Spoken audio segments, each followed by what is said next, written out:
Selam herkese. Burası Tatlı Kafası. Ben Esra.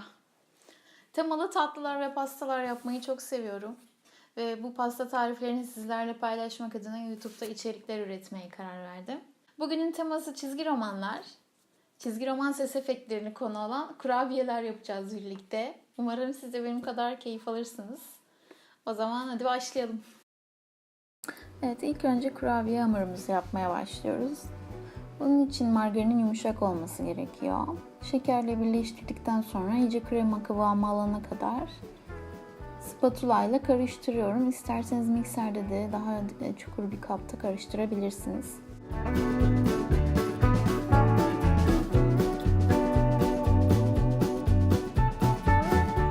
İyice yumuşadığına emin olduktan sonra yumurtayı ekliyorsunuz. Ben burada yarım yumurta ekledim çünkü yarım ölçü kurabiye hamuru yapmak istedim.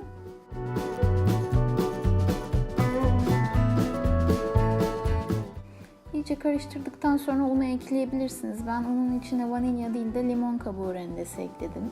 Bir süre sonra spatula ile karıştırmak zor oluyor. O yüzden elinizle devam edebilirsiniz.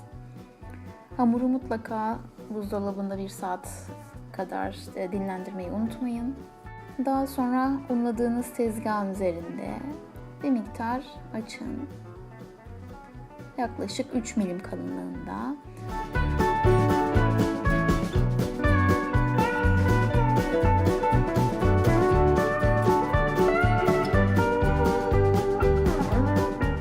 Ben bu şekilde kalıplar kesmiştim. Kendim elimde çizerek kestim bunları. Hamurdan bu şekilde parçalar çıkarıyorsunuz. Tabii ki eğer elinizde bu şekilde kurabiye kalıpları varsa ve bulabilirseniz onları kullanmanız sizin için daha kolay olacaktır.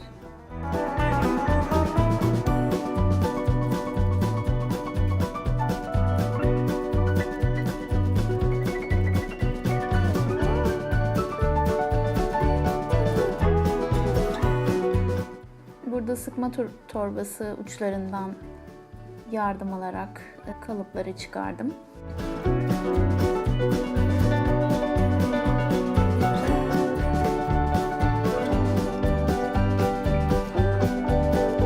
Daha sonra 170 derecede 10-12 dakika fırında pişiriyoruz. Ve pişirdikten sonra yenilebilir kalemler satılıyor pasta malzemesi satan yerlerde.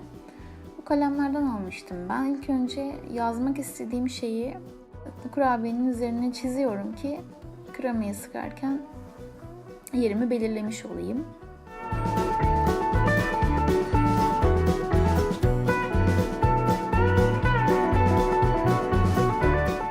Eğer siz bu şekilde düzgün çizemem diyorsanız yine kağıtlardan kalıplar çıkararak kurabiyenin üzerine yerini belirleyebilirsiniz yazıların.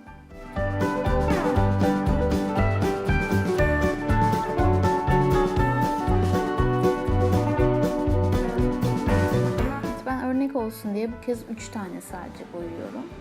Burada Royal Icing kullanıyoruz. Royal Icing tarifini de açıklama kutusunda linkleri mutlaka bırakıyor olacağım. Bu videoda o kısmı çekerken kameram maalesef kapanmış. Gıda boyasıyla renklendirdiğim Royal Icing ile harfin kenarlarından ilk önce geçiyorum.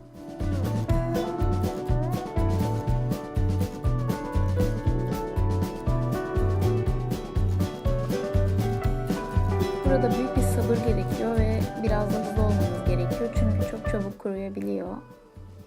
Kurumadan hemen bir kürdanla düzeltirseniz eğer görünüşü daha düzgün olacaktır.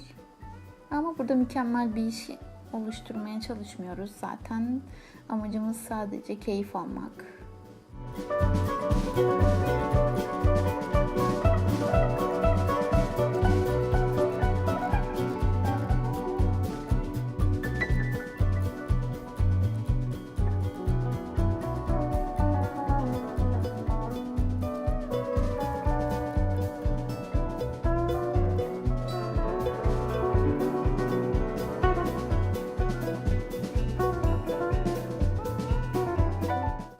Mavi rengi de PAV yazısının kenarlarına boyuyorum. Burada biraz işin kolayına kaçtım açıkçası. Çok fazla bir karmaşaya girmek istemedim. Dolayısıyla sadece 3 tane renk belirledim. Sarı, kırmızı ve mavi diye.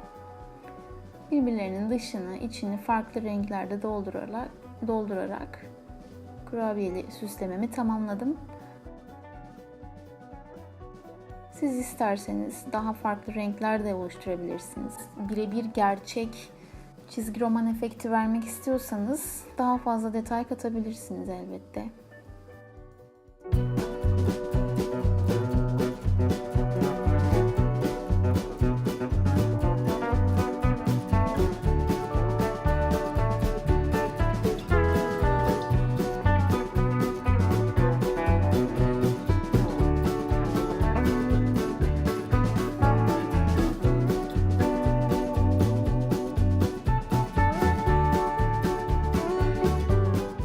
Burada biraz renkler birbirine giriyor, yazılar birbirine giriyor gibi ama korkmayın. Zaten kenarlarını da siyahla bu şekilde belirgin hale getireceğiz.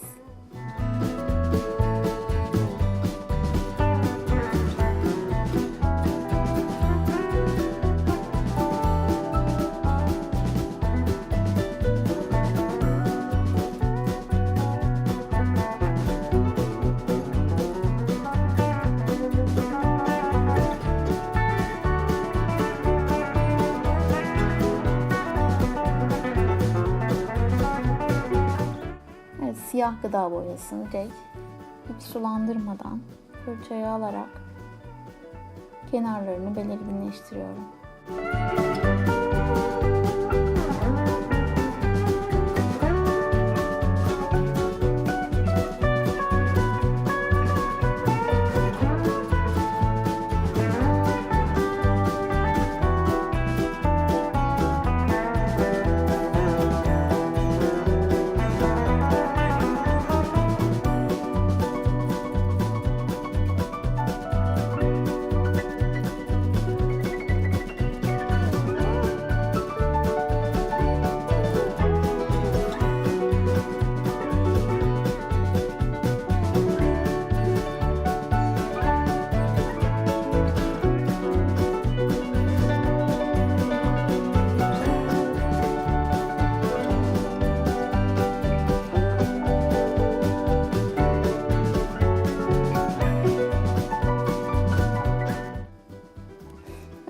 Gördüğünüz gibi çizgi roman ses efektleri bu kadar.